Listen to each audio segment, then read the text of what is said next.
The sleek vessels of the Galactic Dominion emerged from folded space above Earth's moon, their hulls gleaming like polished obsidian under the distant sun. 247 ships arranged themselves in perfect geometric formation, a display of power meant to intimidate the primitive species below. Admiral Kim Dae stood on the bridge of Earth's orbital defense station, his weathered hands clasped behind his back as he watched the alien armada position itself. At 53, he had spent 30 years as an engineer before taking command of humanity's fledgling defense force. He understood better than most how outmatched they were. "Sir, incoming transmission," reported Lieutenant Park Hannah from the communications station. Her young face was pale but steady. "Put it through." The holographic display shimmered, revealing the towering form of Ambassador General Vextar. The alien's 4 eyes regarded the humans with barely concealed amusement, his translator rendering his clicking speech into perfect Korean. "Humans of Earth," Vextar began, his mandibles clicking in what their database suggested was laughter. "The Dominion welcomes you to the galactic community. We have reviewed your technological capabilities." He paused, and several of his bridge crew made similar clicking sounds. "Your chemical propellants. Your primitive fusion reactors. Your charmingly simple computing systems." Kim Dae's jaw tightened, but he kept his face calm and neutral. "We have assembled what you call a prototype fleet," the Admiral replied in a steady voice. 12 vessels incorporating our latest experimental technologies." This prompted more clicking from the Dominion bridge. Vextar's translator actually rendered it as genuine laughter this time. "Prototypes," the alien exclaimed with obvious amusement. "Yes, we detected them. Ships with visible welds.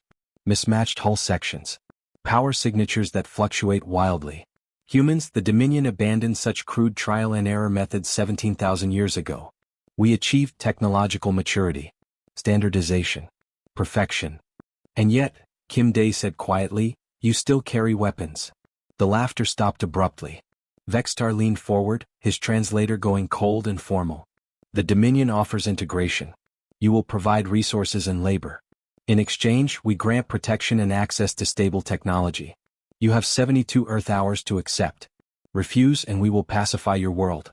Your prototypes will make amusing additions to our Museum of Primitive Warfare." The transmission ended suddenly, leaving the bridge in heavy silence. Park Hannah turned to the Admiral, her voice barely above a whisper. "Sir, should we evacuate the civilian stations?" "Not yet," Kim Dae replied. He touched his communication panel with deliberate calm. "Get me Captain Lee Jaiwoo on the Prometheus." The display shifted to show a woman in her early 40s, her short hair slightly messy, a smear of grease on her left cheek. Captain Lee Jaiwoo stood in what appeared to be an engineering bay rather than a proper bridge, surrounded by exposed conduits and hastily connected control panels. Sparks flew from a nearby console as someone worked on repairs in the background. "Admiral," she said with a slight smile, "I heard the whole thing. They think we're amusing. Can you make it work, Jaiwoo?" Kim Dae asked directly. Her smile widened slightly. "The quantum causality engine? Sir, I have no idea. The simulations give us a 38% chance of creating a stable field, a 41% chance of minor malfunctions, and a 21% chance of tearing a hole in spacetime that swallows the solar system." Kim Dae allowed himself a thin smile. "Those are better odds than conventional engagement would give us." "My thoughts exactly," Jaiwoo replied, glancing at something off-screen. "The other 11 prototypes are ready. Captains Yoon Choi Han and the rest, they know what to do. Every ship is different. Every weapon is experimental. The Dominion won't know what hit them." "They have 247 warships, Captain," Kim Dae reminded her. "Yes, sir. And we have 12 prototypes built by a species too stupid to know what's impossible." She glanced at her engineering displays, her expression growing serious. "Admiral, the Prometheus needs another 60 hours to complete the causality engine integration. Can you buy us time?" "I'll negotiate," Kim Dae said firmly. "You build me a miracle. That's what we do best, sir." As the transmission ended, Park Hannah spoke up hesitantly. "Admiral, do you really think experimental weapons can defeat an empire that spans 847 species?" Kim Dae looked out at the distant alien fleet, their perfect formations glittering against the darkness of space like deadly jewels. "Lieutenant, every species in that empire learned to follow the rules. To use proven technology. Safe technology." He turned to face her, his eyes hard with quiet determination. "Humanity never learned that lesson. We test the impossible. We fail and we try again. They think that makes us primitive. He pulled up schematics of Earth's 12 prototype ships on the main display. Each one looked wildly different from the others. Some bristling with weapons, others looking barely functional, all of them covered in exposed systems and makeshift modifications. Let's show them what primitives can do. Across the solar system, Earth's prototype fleet began powering up their experimental drives. The UES Darwin charged its relativistic kinetic accelerators, weapons that had destroyed 3 test ranges during development. The UES Archimedes spun up its gravity manipulation cores, systems that bent spacetime in ways that made physicists nervous.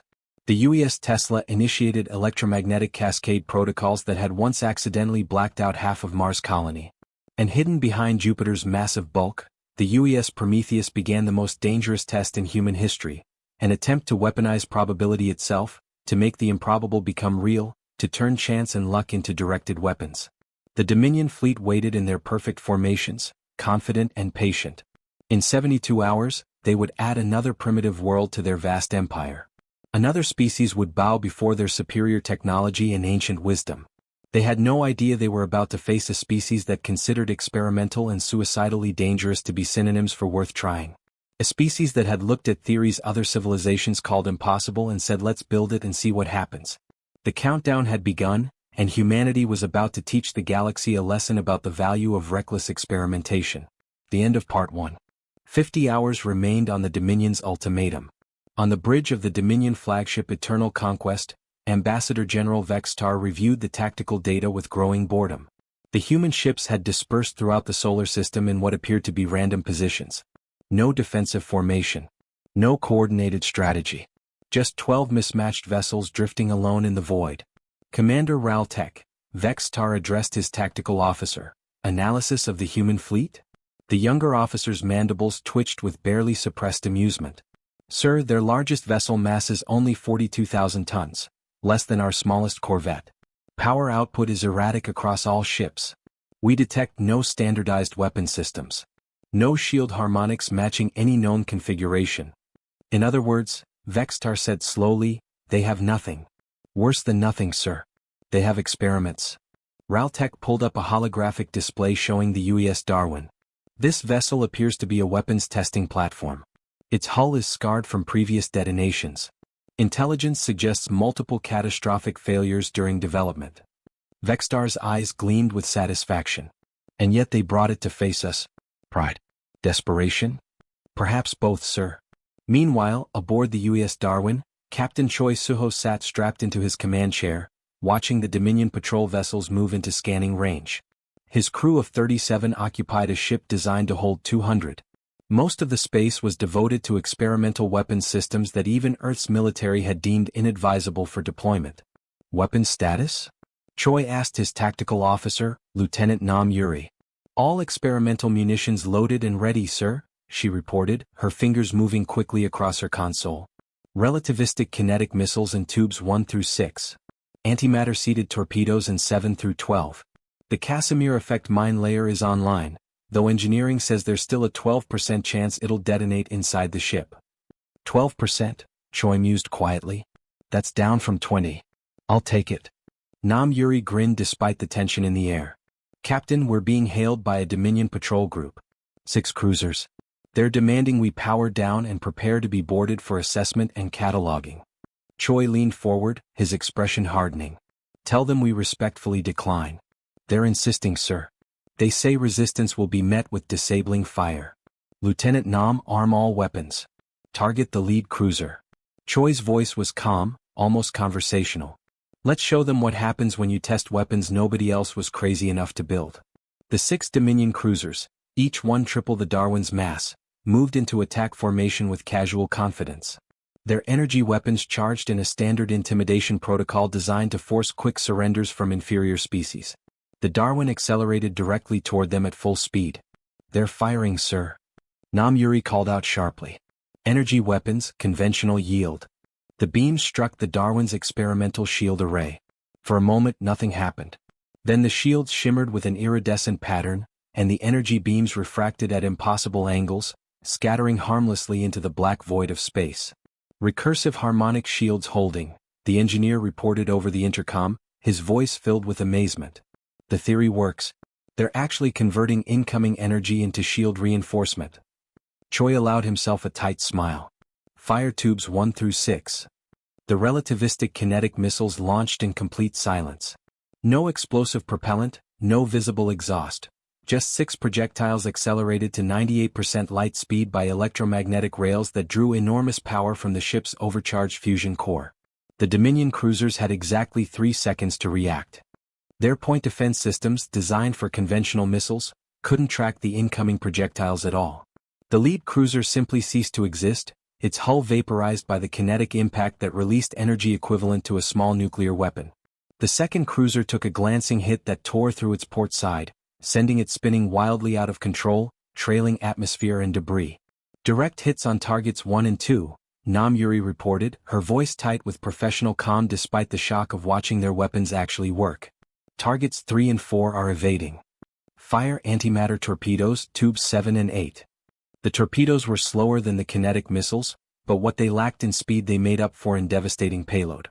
Each warhead contained exactly 7 nanograms of antimatter suspended in electromagnetic containment, small enough to be theoretically safe, large enough to be catastrophically effective. The third Dominion cruiser's shields absorbed the first torpedo's impact, flaring brilliant blue as they dissipated the conventional explosive portion. But the antimatter at the weapon's core breached containment on impact, and matter met antimatter in a massive blast of pure gamma radiation that overwhelmed the shields completely and cooked the ship's interior, killing the crew in mere seconds. The fourth cruiser died exactly the same way. The remaining 2 Dominion vessels broke formation immediately, finally recognizing they faced a real and deadly threat. They began emergency maneuvers, their commanders' voices likely screaming for reinforcements and backup. "Captain," Nam Yuri said quietly, "do we let them report back?" Choi considered for a long moment. The mission was to buy time for the Prometheus, but also to send a clear message to the Dominion. One can go. The other. He touched his console with deliberate purpose. Deploy Casimir mines, full spread. The Darwin released a cloud of small devices that spread out in a complex 3-dimensional pattern. Each mine contained a pair of uncharged plates positioned just nanometers apart, close enough for quantum effects to generate attractive forces from the vacuum of space itself. The 5th Dominion cruiser flew directly into the minefield at combat speed. The mines activated simultaneously, creating pockets of negative energy that literally tore at the fabric of spacetime. The cruiser's hull crumpled like thin paper as impossible forces compressed it from all directions at once. In less than 3 seconds, a ship the size of a city block had been crushed into a dense sphere barely 10 meters across.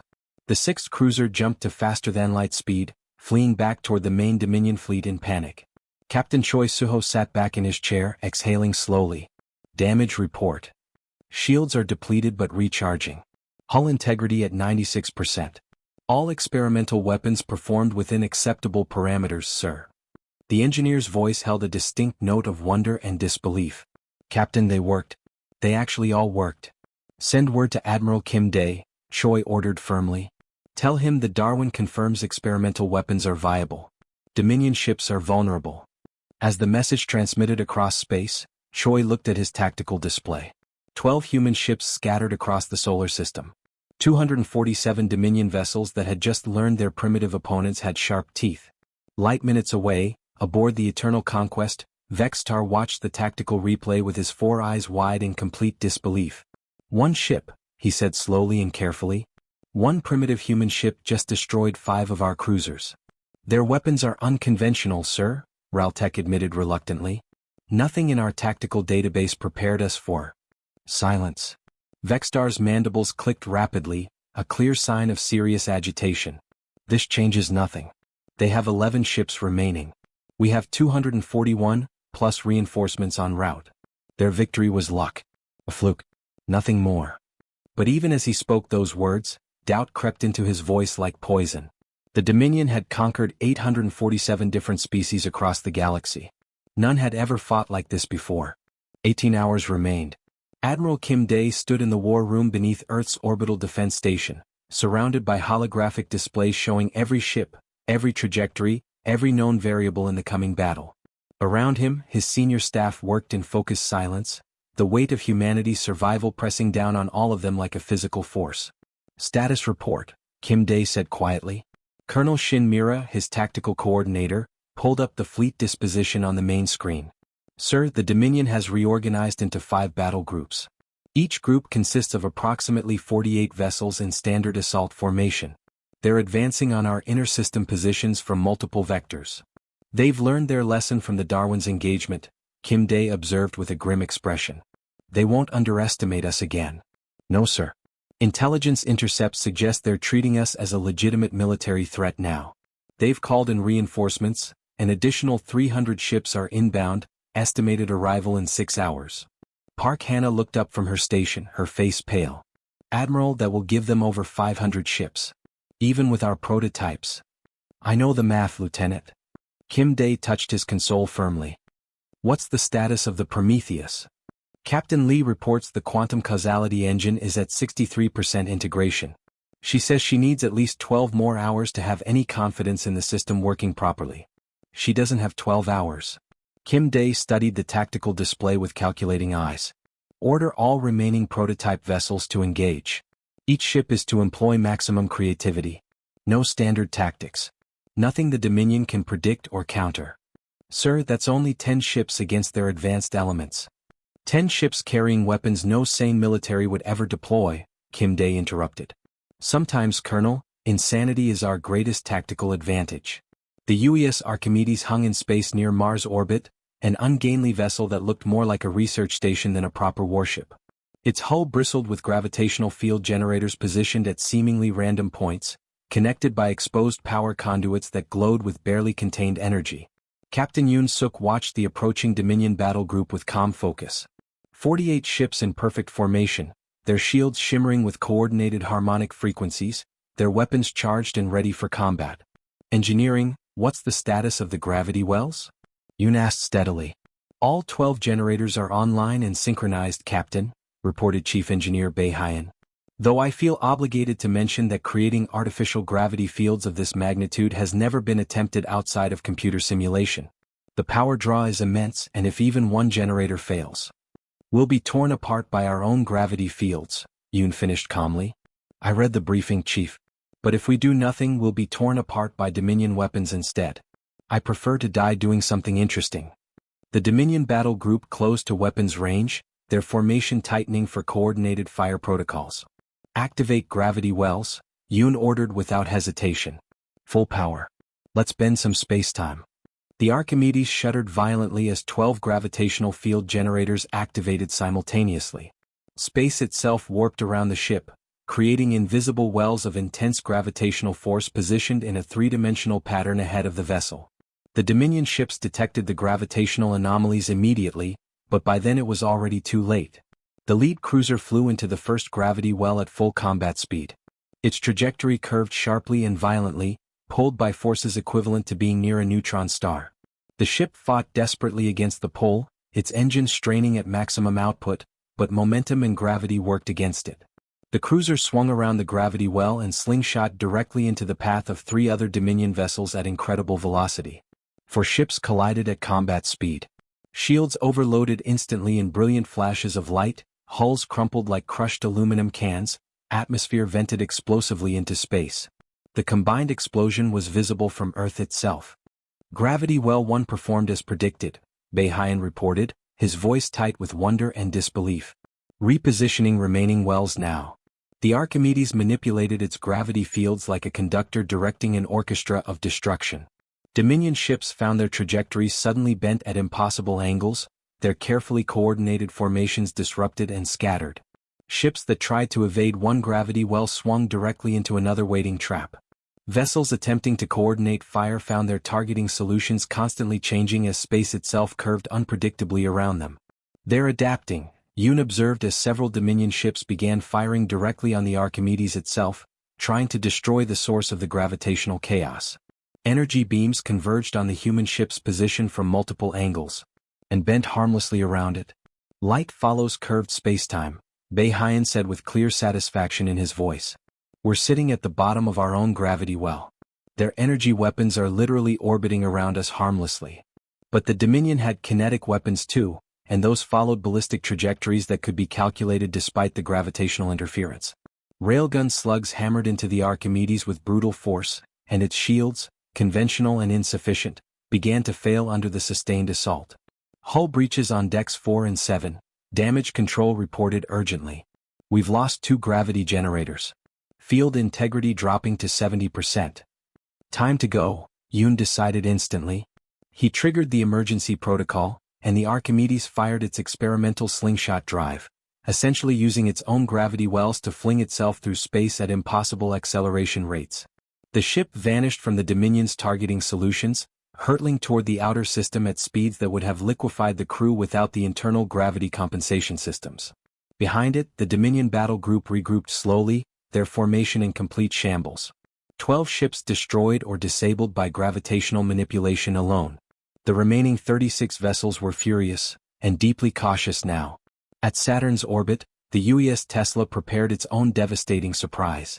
Captain Han Jisoo was younger than most prototype commanders, only 32 years old, but her theoretical physics credentials were impeccable and respected. The Tesla was her personal brainchild, a ship designed around a single elegant principle. The electromagnetic spectrum was a weapon waiting to be unleashed. Dominion ships approaching, her tactical officer reported crisply. Different battle group, 41 vessels. They're moving cautiously after what happened to the others. Good, Han Jisoo said with a slight smile. Caution makes them predictable. Charge the EMP cascader to maximum output. The Tesla looked more like a massive flying capacitor than a warship. Kilometers of superconducting cable wound through its entire structure, storing unimaginable amounts of electrical energy. At its heart sat the EMP cascader, a revolutionary device that could release that energy in a precisely tuned electromagnetic pulse. The Dominion fleet entered attack range carefully, their shields configured to standard defensive frequencies. Fire. The Tesla released its stored energy in a single devastating pulse. The electromagnetic wave propagated outward at light speed, invisible to the naked eye but carrying enough raw power to light a small city for an entire year. It struck the Dominion shields, and didn't stop there. Their shields operate on the same electromagnetic principles as their power systems, Han Jisoo explained calmly as the Dominion fleet began to experience cascading failures across all their vessels. Hit them with the right frequency and you don't break through the shields, you overload them.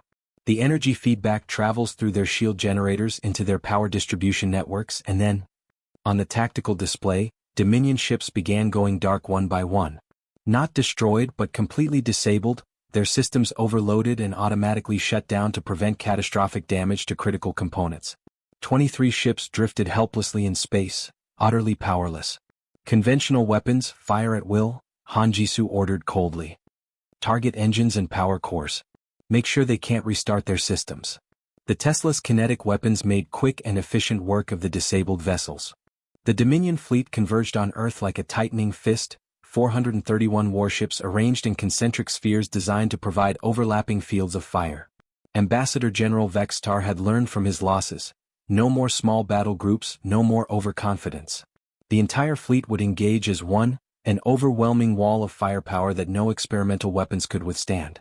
Admiral Kim Dae watched from Earth's orbital station as the alien armada approached. Around him, his command staff worked in grim silence, knowing that the 10 remaining prototypes, damaged, depleted of ammunition, their experimental systems stressed beyond design limits, couldn't possibly stand against this massive force. Sir, Park Hannah reported quietly, the prototype fleet is falling back to Earth orbit. Captains Choi Yoon Han and the others are requesting final orders. Kim Dae looked at the tactical display. 10 battered human ships against over 400 Dominion vessels. The math was brutal and unforgiving. Tell them to form up around the orbital stations, he said. If we're going to lose, we'll make them pay for every meter. Sir, incoming transmission from the Prometheus. The display shifted to show Captain Lee Jae-woo, her face smudged with grease and exhaustion, but her eyes bright with something that looked almost like dangerous excitement. Admiral, this is Prometheus. We're emerging from Jupiter's shadow now. Quantum causality engine is fully operational. Permission to engage. Kim Dae felt hope kindle in his chest, fragile and dangerous. Captain Lee, you're one ship. Even with your experimental engine. Sir, with respect, you don't understand what we've built. Jae-woo gestured to something off-screen. The quantum causality engine doesn't just bend spacetime. It manipulates probability fields. It makes unlikely things likely. It makes impossible things possible. And right now, with 400+ targets. She grinned. The system is calculating some very interesting probabilities. How interesting? Interesting enough that I need you to order all friendly vessels to retreat to minimum safe distance of 50,000 kilometers from the Dominion fleet. The probability cascades I'm about to trigger will affect anything within that radius. Kim Day didn't hesitate. All prototype vessels, fall back to safe distance immediately. Captain Lee, the field is yours. Thank you, sir. Prometheus out. The UES Prometheus accelerated toward the Dominion fleet, a single small vessel approaching a formation that could destroy entire planets. On the Prometheus bridge, if the chaotic engineering space could be called a bridge, Lee Jaiwoo and her crew of 63 prepared to test a weapon that existed as much in theoretical mathematics as in physical reality. Quantum causality engine status? Jaiwoo asked. All 7 experimental systems are synchronized and feeding into the engine core, Park Tae-young reported. Casimir effect generators are creating the quantum foam. Entanglement targeting systems are locked on all 431 Dominion vessels. Hawking radiation collectors are charged. Recursive shield harmonics are online. And the probability calculations? Captain, the quantum computer is modeling 16 billion possible timelines simultaneously. It's showing us pathways, branches of causality where specific outcomes become more likely. We can guide probability. Push reality toward favorable outcomes. Jaiwoo nodded slowly. It sounded insane. It was insane. The entire theoretical basis for the engine relied on physics that most scientists considered mathematical curiosities rather than practical applications. But humanity had never let impossible stop them before. Activate the quantum causality engine. Full power. Let's show them what happens when humans weaponize reality itself. The engine hummed to life, and space around the Prometheus began to shimmer with effects that human eyes weren't meant to perceive. The ship existed in normal spacetime but also in a quantum superposition of probable states. Here and not here, real and possible, wave and particle all at once. The Dominion fleet detected the strange energy signature immediately. All ships target that vessel. Vextar commanded. Maximum firepower. Destroy it now. 400 ships opened fire simultaneously. Energy weapons and kinetic projectiles converged on the Prometheus from every direction. Enough firepower to vaporize a small moon. The attacks passed through empty space. Probability manipulation active, Park Tae-young reported, his voice tight with awe. The engine is calculating optimal spacetime positions and shifting us between them. We're existing in multiple probable locations simultaneously. They're firing at where we were, where we are, and where we might be, but we're also where we weren't and where we couldn't be.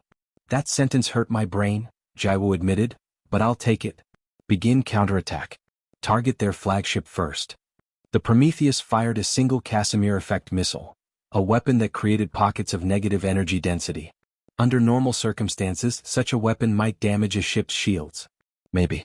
But the quantum causality engine wrapped the missile in probability fields. The missile approached the Eternal Conquest.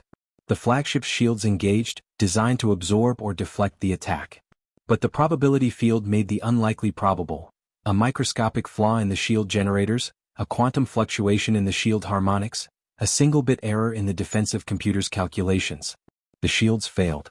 The Casimir weapon struck the Eternal Conquest's hull and detonated, tearing a hole in spacetime that collapsed the ship's forward section like crumpled paper. Atmosphere explosively decompressed, and the flagship listed heavily, damaged but not destroyed. Probability manipulation confirmed effective, Park Tae-young reported. Captain, every weapon we fire is being enhanced by probability cascades. We're not just attacking, we're making it probable that our attacks succeed and their defenses fail. Jaiwoo smiled grimly. Then let's make it very probable that they lose. Fire all weapons. Maximum spread. The Prometheus unleashed every experimental weapon system simultaneously: Casimir missiles, quantum entanglement bombs, relativistic kinetic rounds, antimatter torpedoes, electromagnetic pulses, nanite swarms. And the quantum causality engine wrapped each weapon in layers of probability manipulation. Dominion shields failed at improbable rates. Navigation systems experienced unlikely malfunctions. Weapon targeting solutions calculated improbable errors. Power cores suffered statistically impossible fluctuations. In the span of 60 seconds, 53 Dominion ships exploded, suffered critical failures, or collided with each other as probability itself turned against them. They're adapting, Park Tae-young warned. Trying to randomize their systems to counter the probability manipulation. Then we escalate, Jaiwoo decided. She touched the engine controls, pushing power to maximum. Activate the Hawking pulse generator. Let's see what happens when we make it probable that their power cores fail simultaneously. Captain, that's the most experimental system we have. The simulations. The simulation said everything we're doing was impossible, Jaiwu interrupted. But here we are, making the impossible real. Fire the Hawking pulse. The Prometheus released a wave of Hawking radiation, thermal radiation theoretically emitted by black holes, now weaponized and directed by probability manipulation. The radiation propagated through the Dominion fleet, and the quantum causality engine made it probable, not certain but highly probable, that the radiation would interact with antimatter containment fields in exactly the wrong way. 50 ships suffered simultaneous containment failures. Their antimatter fuel detonated in precisely synchronized explosions, creating a chain reaction of destruction that rippled through the Dominion formation. Ambassador General Vextar watched from his damaged flagship as his fleet fell apart around him. Ambassador General Vextar watched from his damaged flagship as his fleet fell apart around him. Over 100 ships destroyed in minutes. Hundreds more damaged, their systems failing in ways that violated every principle of statistics and probability known to galactic science. What kind of weapon is this? He demanded, his mandibles clicking in fear and confusion. This isn't physics. This is reality manipulation. Sir, all remaining ships are reporting system failures, Raltek reported, his voice shaking badly. Shields failing without being hit. Weapons misfiring. Navigation errors. It's as if the universe itself is fighting against us. Because it is, Jaiwu's voice came over the communications channel clearly. This is Captain Lee Jaiwu of the UES Prometheus. Your empire laughed at our prototypes. You thought experimentation was reckless, wasteful, primitive. The Prometheus phased into existence directly in front of the Eternal Conquest, so close that both ships should have collided violently. But probability said they didn't, and so they didn't. We tested the impossible, Jaiwu continued calmly. We built weapons your scientists were too cautious to even theorize about. And now you're facing the result, a ship that makes its own luck. A vessel that turns probability into a weapon. You called us primitive, but we were brave enough to experiment with forces that terrify you. This is insanity, Vextar shouted. You're gambling with reality itself. Yes, Jaiwu agreed without hesitation. And we're very good at it. You have one choice, Ambassador General. Order your remaining ships to withdraw from Earth's solar system immediately, or I'll make it very, very probable that none of you leave here alive. Vextar looked at his tactical display with desperate eyes. Of his original fleet of 431 vessels, fewer than 200 remained combat-capable. And all of them were being systematically destroyed by a single human ship that shouldn't even exist according to conventional physics. Probability spike detected. Park Taeyong suddenly called out. Captain, the engine is showing a critical cascade forming. If we push any harder, we might trigger a causality breakdown. What does that mean? Jaiwu asked. It means we could accidentally make it probable that the Prometheus never existed in the first place. Or that Earth never developed life. Or that. I understand, Jaiwu interrupted. She looked at the Dominion fleet, then back at her engine readings. They were at the edge of what was safe, if anything about this weapon could be called safe. Vextar, you have 10 seconds to order a retreat. The alien general's 4 eyes stared at her through the display. He saw something in her expression that made his decision clear. This human captain wasn't bluffing. She would destroy his entire fleet, even if it meant destroying herself in the process. All Dominion forces, Vextar said slowly, his voice filled with bitter defeat, retreat to jump distance and prepare for emergency FTL departure. We are withdrawing from this system. The remaining Dominion ships began pulling back immediately, their formations breaking apart as they fled towards safe jump coordinates. Jaiwu watched them go, her hands still hovering over the engine controls. Park Taeyong, begin power down sequence. Gradual reduction only, we don't want to cause a probability rebound. Yes, Captain. Bringing the quantum causality engine to standby mode. As the Prometheus's exotic systems began to wind down, Jaiwu opened a channel to Admiral Kim Dae. Admiral, this is Captain Lee. The Dominion fleet is retreating. Earth is safe. On Earth's orbital station, Kim Dae sat down heavily in his chair, the tension finally releasing from his body. Around him, his staff erupted in cheers and tears of relief. Well done, Captain, Kim Dae said quietly. Bring your ship home. The Prometheus turned slowly and began its journey back toward Earth, its hull scarred and its experimental engine burned out from the massive power output. The ship would never fight again. The quantum causality engine had used up its exotic matter reserves and several critical components had failed during the battle. But it had done its job. 3 days later, a very different transmission arrived from the Dominion. This time it wasn't Ambassador General Vextar. It was the Empress herself, ruler of 847 species across the galaxy. "Humans of Earth," she began, her translator rendering her speech in perfect Korean, "the Dominion acknowledges your victory. Your experimental weapons have proven effective beyond our predictions. We formally withdraw our demand for integration." Admiral Kim Dae stood before the display, flanked by Captain Lee Jae-woo and the other prototype commanders. "Furthermore," the Empress continued, "the Dominion Council offers Earth a seat as an independent member species. We wish to establish diplomatic and scientific relations. Your approach to technology is unconventional, but we have learned the value of that unconventionality." Kim Dae smiled slightly.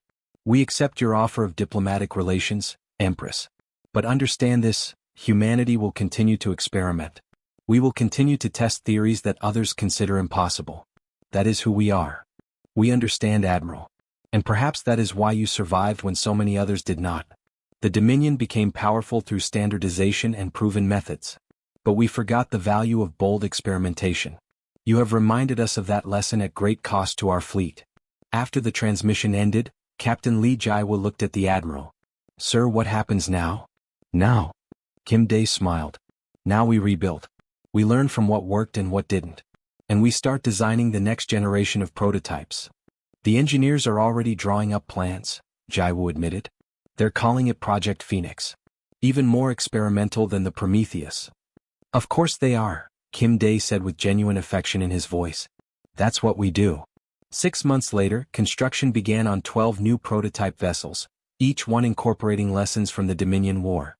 Engineers pushed theories that made the quantum causality engine look conservative by comparison. They tested ideas that other species had abandoned thousands of years ago.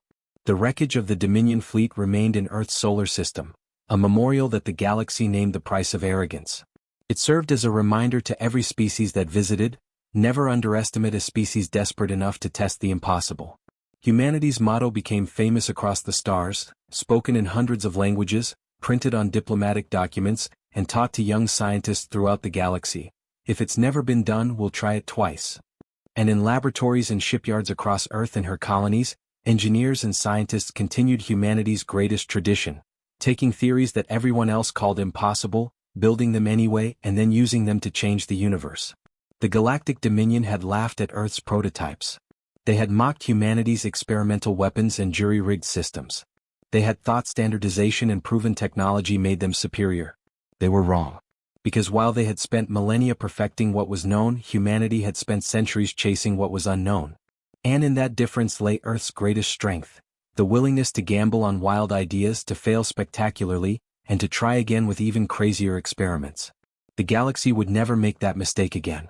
Humanity had earned its place among the stars not through superior technology or ancient wisdom, but through sheer audacious creativity and a complete lack of respect for the word impossible. Captain Lee Jae-woo stood in the construction bay, watching the skeleton of the next Prometheus take shape. This one would be bigger, stranger, and infinitely more dangerous. "What are you thinking?" Admiral Kim Dae asked, standing beside her. "I'm thinking," Jae-woo said with a smile, "that we're going to need better insurance policies." Kim Dae laughed. "Probably. But that's never stopped us before." "No, sir. It never has." Above them, the new prototype grew, piece by experimental piece, a testament to humanity's greatest gift, the courage to build things that shouldn't work, test theories that shouldn't be possible, and succeed where everyone else said they would fail. The Dominion had learned their lesson. And the rest of the galaxy watched and wondered what impossible thing humanity would make real next.